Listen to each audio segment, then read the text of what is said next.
बोलो क्या चाहिए? पार्वती कहती है बालक को प्रकट मैं करूंगी, मेरा बालक जगत में विघ्न डालेगा इन राक्षसों के कार्य में, पर उसका नाम बिगड़ना नहीं चाहिए, जगत में वो पूजा जाए, क्योंकि मैं जन्म दे रही हूं उसको, मैं प्रकट कर रही हूं उसको। नहीं तो दुनिया के लोग कहें बताओ माता पार्वती के तन से जो बालक प्रकट हुआ था वो विघ्न डालने वाला, लोग उसको पूछे ही ना, लोग उसका स्मरण ही ना करें। ये भगवान के गणेश के प्रागट्य की कथा है कि उनका प्रागट्य क्यों हुआ, किस लिए हुआ, किसके लिए हुआ, कारण क्या था, किस कारण से।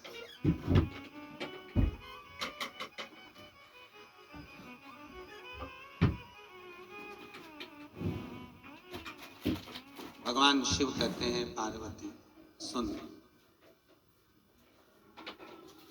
मैं तुझे वर देता हूं, तेरा जो बालक इन असुरों के कार्य में विघ्न डालने के लिए जो पैदा हो रहा है, जन्म ले रहा है, मैं तुझे वर देता हूं पार्वती, उस बालक का नाम दुनिया के लोग केवल स्मरण ही करेंगे तो उनका विघ्न हट जाएगा, उसका नाम विघ्न हरण होगा, और राक्षसों के लिए विघ्न देने वाला होगा और संसार के लिए विघ्न हरने वाला होगा।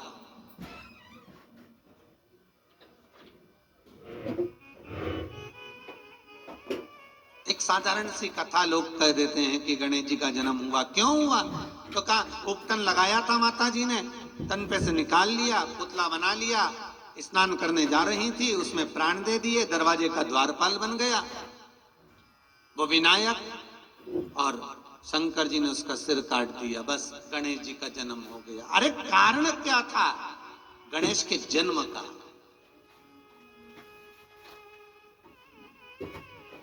क्या कारण है? उस कारण को भी तो जानना पड़ेगा, उस कारण को भी तो पहचानना पड़ेगा कि कारण बड़ा क्या।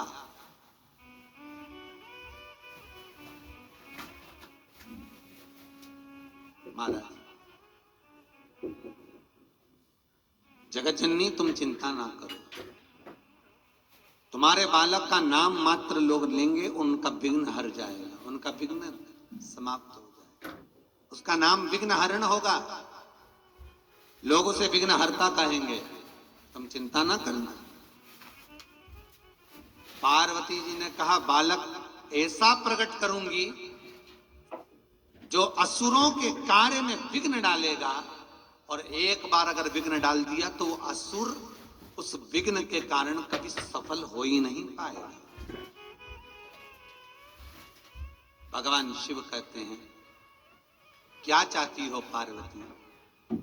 पार्वती जी कहती हैं मुझे यहां गंगा के पावन तट पर जो मैं तप करने के लिए बैठ रही हूं, गंगा की स्थली पर जो मैं तप करने के लिए बैठ रही हूं, गंगा का जो मैं स्मरण करने के लिए यहां बैठी हूं, मेरे शरीर पर गंगा, यमुना, सरयू, नर्मदा, क्षिप्रा, जितनी भारत की भूमियों पर इन नदियों का उद्गम हुआ है, जितनी भारत की भूमि पर ये नदियां बह रही हैं, इन नदियों का भी तेज पुंज मेरे शरीर पर आना चाहिए।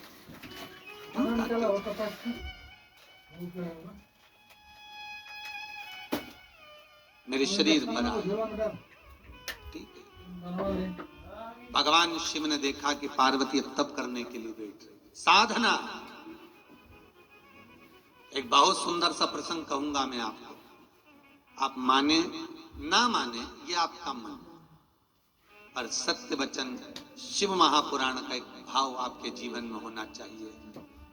आप भगवान की पूजन में जितनी देर बैठते हो, आप शंकर के भजन में जितनी देर बैठते हो, आप नाम स्मरण में जितनी देर बैठते हो, आप भगवान के कीर्तन में, पूजन में, पाठ में, नाम जाप में जितनी देर बैठते हो, शिव महापुराण की कथा कहती है उतनी देर तक सारी नदियां, जितनी देर आप तप साधना में लगे हो, पूजन में लगे हो, भजन में लगे हो, कीर्तन में लगे हो, उतनी देर तक सारी नदियां आपके शरीर के सम्मुख में आकर आपकी आराधना करती है। सारी आपके नजदीक आकर आपकी आराधना करती है कि ये साधना में लगी है। आप एक लोटा पानी भरकर शंकर के मंदिर में जाते हो, जैसे ही हाथ में कलश आता है शिव मंदिर को जाने के लिए, बस वही साधना प्रारंभ। वही नदियां, तालाब, सरोवर, कुंड, बावड़ी, जितने जितने इस भूमंडल पर जो जो नदियां हैं वो आपको पवित्र करना प्रारंभ कर देती। एक प्रश्न,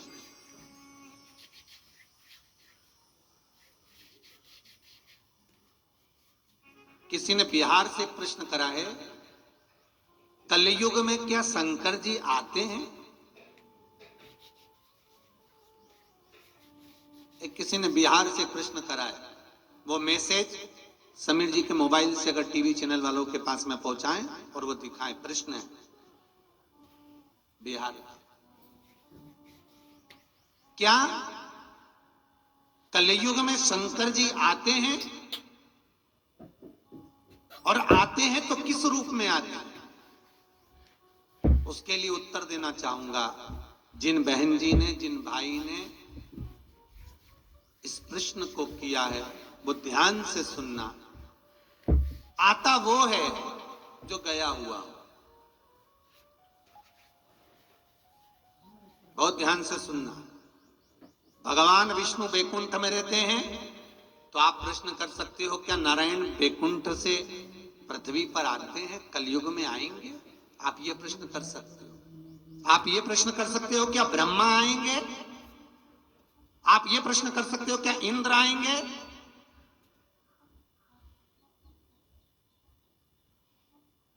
भगवान नारायण को राम बनकर आना पड़ा, भगवान नारायण को कृष्ण बनकर आना पड़ा, ब्रह्मा को यज्ञ करने आना पड़ा, इंद्र को रूप रखकर आना पड़ा। ये जितने देवता हैं ये रूप रखकर, रूप बदलकर पृथ्वी पर आ सकते हैं, पर जो शंकर स्वयं पृथ्वी पर रह रहा है, जो स्वयं शिव भूमंडल पर रह रहा है, उसको रूप बदलकर आने की जरूरत ही नहीं पड़ती।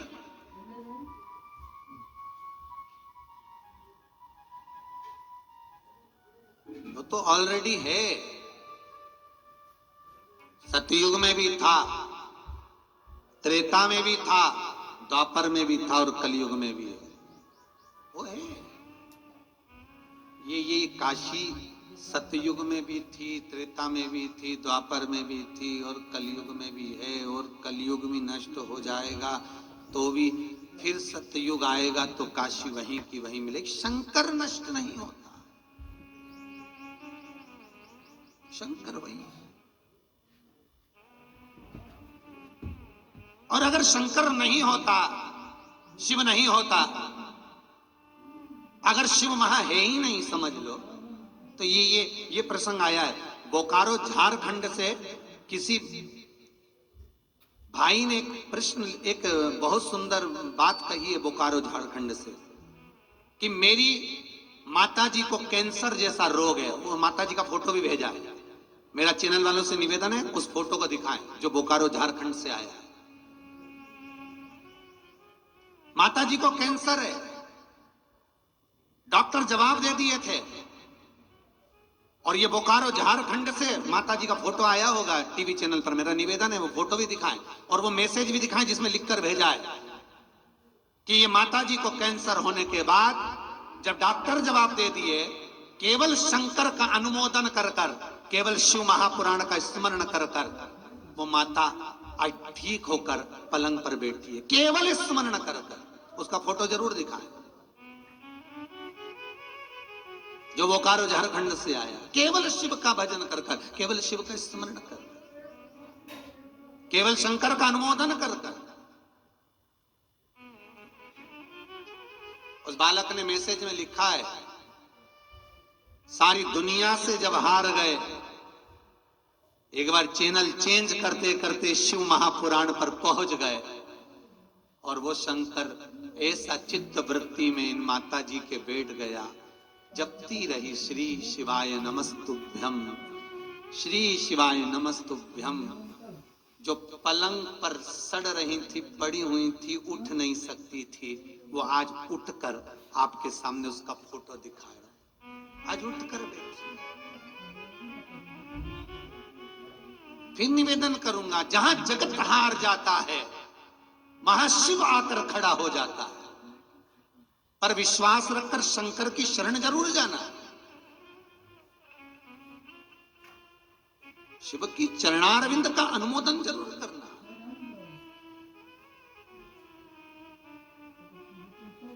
भगवान शिव के चरणों का स्मरण जरूर करना। एक बच्ची ने बलिया से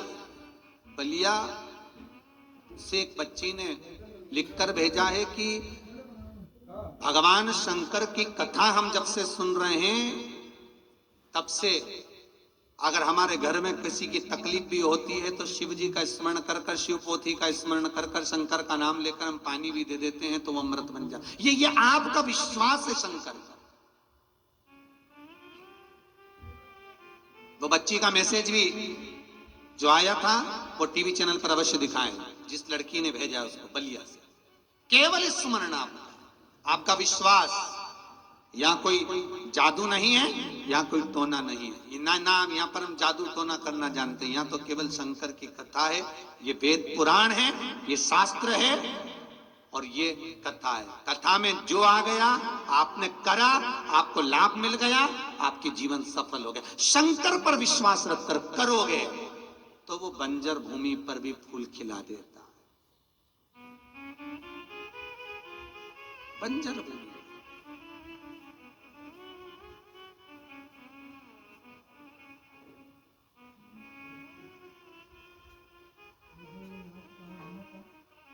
शंकर के सिवा कहां बस उससे कहना हमारी चित्त वृत्ति में तू रहे, तेरे भजन हम करते रहे। हे शंकर, हे त्रिकालदर्शी, हे कैलाशी, हे अविनाशी, कुछ और नहीं, केवल शिव। भगवान शंकर भूत भावन भूतेश्वर, शिव करुणा सागर, त्रिकालदर्शी, मेरा कैलाशी, मेरा अविनाशी। मां जगतजननी जगदम्बा से कहते हैं कि इस भूमि पर बैठकर तुम तप कर रही हो और तुम्हारे शरीर से जो बालक प्रकट होगा वो विघ्न असुरों को देगा पर संसार के विघ्न को हर लेगा।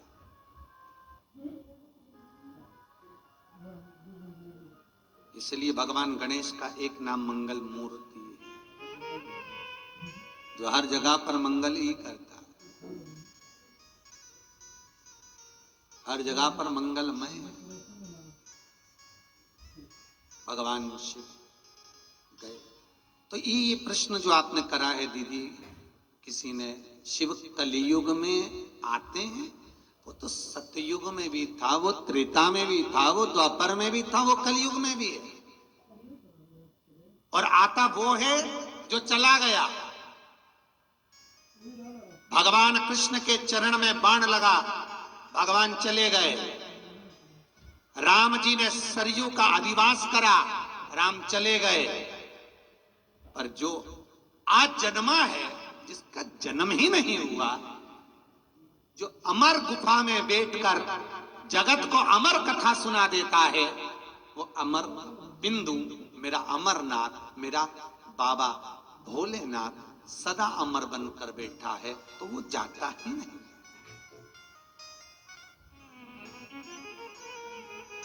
वो जाता है हर कण कण में, हर जगह वही बैठा है,